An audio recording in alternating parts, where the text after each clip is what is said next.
Hey everybody, so today I'm here to talk to you guys about going from one child at home to two kids at home. Please excuse the outside lighting. It's deciding to storm all of a sudden, of course, when I'm sitting down.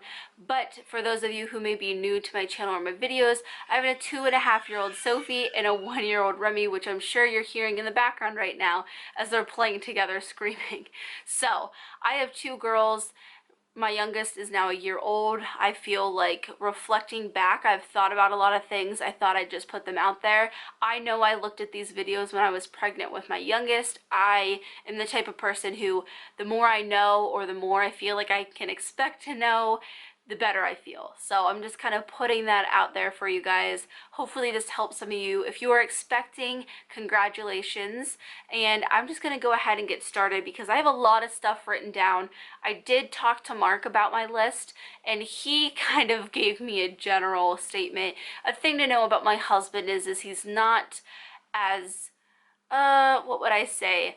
He's not so as easily stressed out as I am about stuff. I am definitely like the thinker, the warrior, like everything about that. I am that kind of person in the relationship where he is a lot more laid back. He's go with the flow. We'll deal with things as it comes. That is his kind of parenting style. That being said, he said that he felt like looking back, it was a pretty easy transition. He felt like definitely had our hard times and, you know, hard days, as you always have being a parent, but he felt like it went really well. Now, I would say all in all, obviously I'm going to go into more detail about how I feel, but I think all in all, I agree with his statement. Now that we are a year out, I feel like we have a lot more level-headedness to reflect back on. We're not in like the thick of it or anything. So I'm just gonna go through my list. I'm gonna tell you guys generally just looking back how I feel. So one thing that is just first and foremost, and I tried my hardest. I feel like I did a pretty good job of doing this, but looking back, I still feel like I somehow wish I still would have taken advantage of it more, is the fact that your oldest is still a baby, or maybe a baby.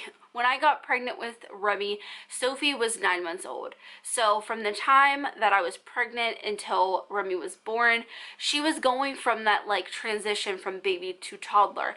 And I just wish that I would have somehow, some way found more time in the day to appreciate that, because it felt like I got pregnant and I still had my baby, and then all of a sudden I had two babies, but one was a year and a half and I wasn't quite sure how that had happened. You know, we were in the hospital and I remember holding Remy, and you're just, all of a sudden you're realizing what a newborn means all over again, even though it wasn't that long ago you had one. But watching Sophie walk around the hospital and talk and use words and interact and play, laugh, have fun, jump, and just all this stuff that toddlers do, it was like, when did she grow up? When is she like not this little baby that I'm holding? So I feel like trying to take as much time with your oldest, also while they are an only child physically, I feel like that is something you could do that you're definitely never going to regret. Mark and I actually made it a point to take Sophie out on like one last kind of big hurrah kind of thing before we had Remy. We went to a children's museum. It was just me, her, and her dad, and she had the best time ever. And I feel like those kind of activities, while they are the only child at home, does make a big difference. I feel like it lets them know that even though there's another baby on the way, we have to, you know, make room, there's going to be changes, that they're definitely still getting attention and that they're still loved, obviously. I was also really conscious of not making any big changes during Remy's arrival.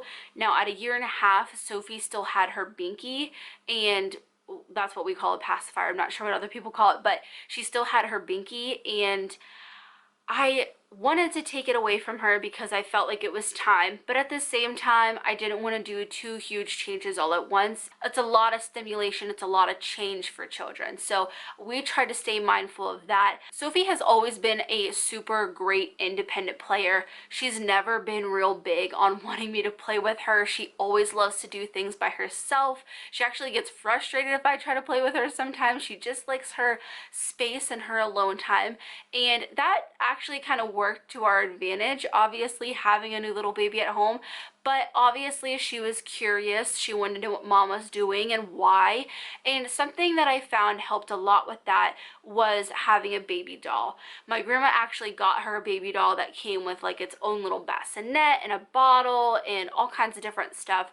So when Sophie saw us doing one thing, we were like, well, you could do this with your baby doll. And once she got to an older age, around like 2, where she could be gentle and soft with her sister, we allowed her to be more hands-on.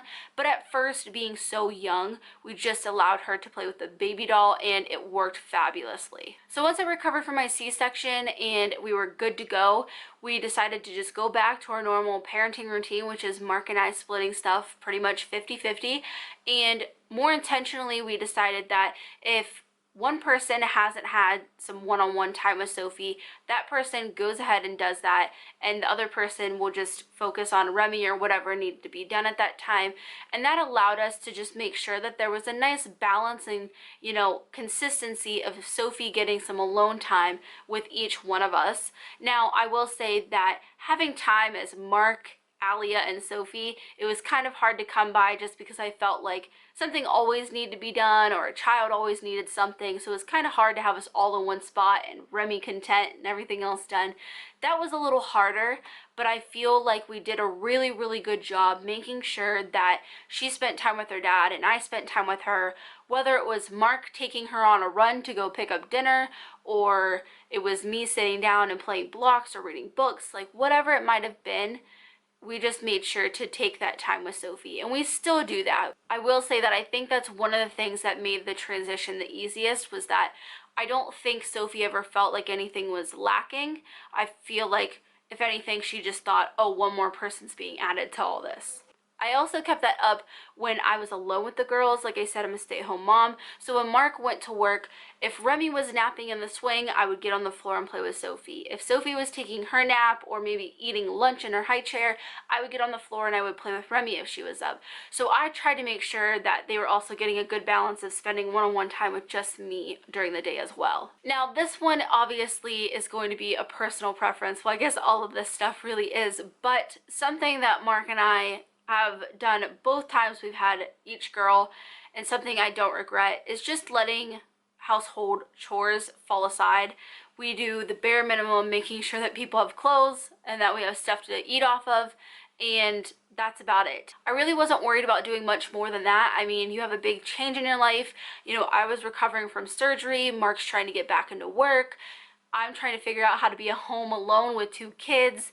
You know, I try to give myself as much leeway as possible, and thankfully I have an understanding husband who also liked to help me out when I needed it and stuff. So when he got home, we would kind of work as a team to get stuff done. We also waited until the kids would be asleep at night. Like when Remy would fall asleep for like the first few hours of the night, we would really try to get some stuff done around the house.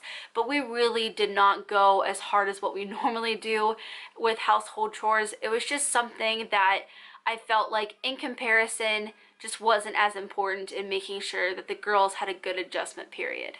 All in all, I think just reflecting back, I feel like I would not underestimate how big of a change it is. You are bringing an entirely new person into your family. You are bringing a new newborn on top of a toddler into your family. That means you're going to be dealing with tantrums along with midnight feedings. And there's a lot of things that I feel like I kind of downplayed a little bit. It's just one of those things that you probably don't understand how big of a change it is until you're in the thick of it all. But it is just something that I would try to keep in mind, that you do have this big change ahead. Now, don't let it scare you. Don't let it intimidate you. Like I said, just trust and know that your family is going to figure out what's going to work for you, and it's going to take some time. Honestly, I didn't have a good routine. I didn't have a routine until 6 months postpartum, I should say that. And then around a year, I started getting more of a comfortable idea of how things are going. And then now at almost like a year and a few months, I feel like we're finally settling into what could be our typical routine. I feel like with kids there's no such thing as typical or normal, and there's always going to be things that change, and every day is going to be different, but you will find it. You'll find your routine, you'll find your footing, your schedule, whatever works for you. I feel like I've probably said it a million times, but it's true. I was really hard on myself looking back that why don't I have the kids down at this time? Why is this? Why is that? And whatever. And it's like, you are bringing a new family member in. It's going to take some time to realize how everybody else's lives are going to adjust and work to that. So one thing that I would recommend over and over again is to not turn away help that's offered. I'm one of those people who have a hard time accepting it. I don't like to, even if it is offered. I just feel like, especially with household stuff, it's my responsibility. But definitely take it if someone's offering it to you.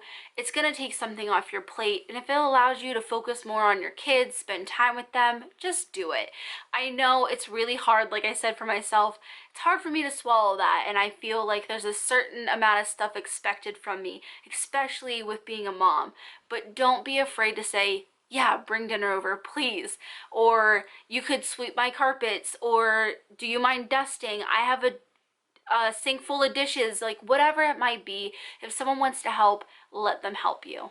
Now, when it comes to an adjustment period with your oldest, I didn't see much of one with Sophie. I do feel like there was a little bit of acting out, there was a little bit of jealousy, but there was really nothing crazy. And I do attribute that to making sure that she had her time spent with different people, whether it be Mark and I or her grandparents, just someone to let her know that you're still getting attention, you're still loved.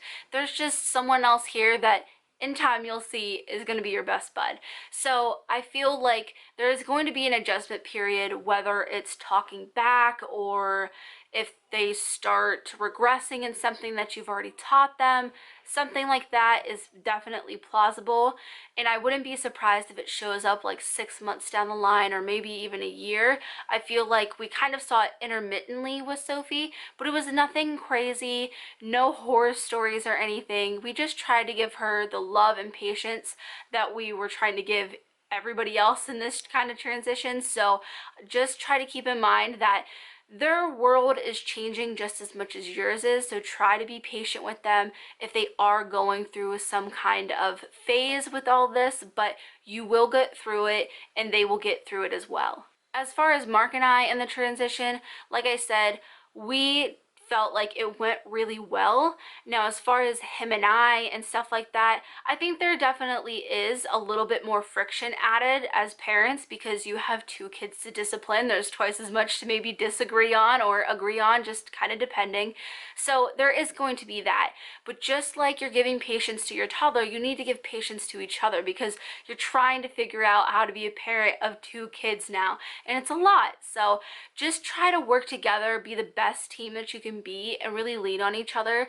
There was nights that we just had to be painfully honest, and I think that really did help us. And then the last thing, I'm just gonna read off my phone because I wrote this and I just don't think I could say it any better. And I wrote down, this isn't the time to have a spotless house and acting like you have everything under control. This change is going to be stressful, hectic, loud, and messy, but so worth it. And that's exactly what it was. It was loud, so loud. It's still loud in my house. I think it's forever going to be loud. But it was loud, crazy. You have so many different things going on. You're twice as responsible now, and there's a lot of moving parts to this, but I promise you it will settle down. I promise you things will get less crazy, not completely not crazy.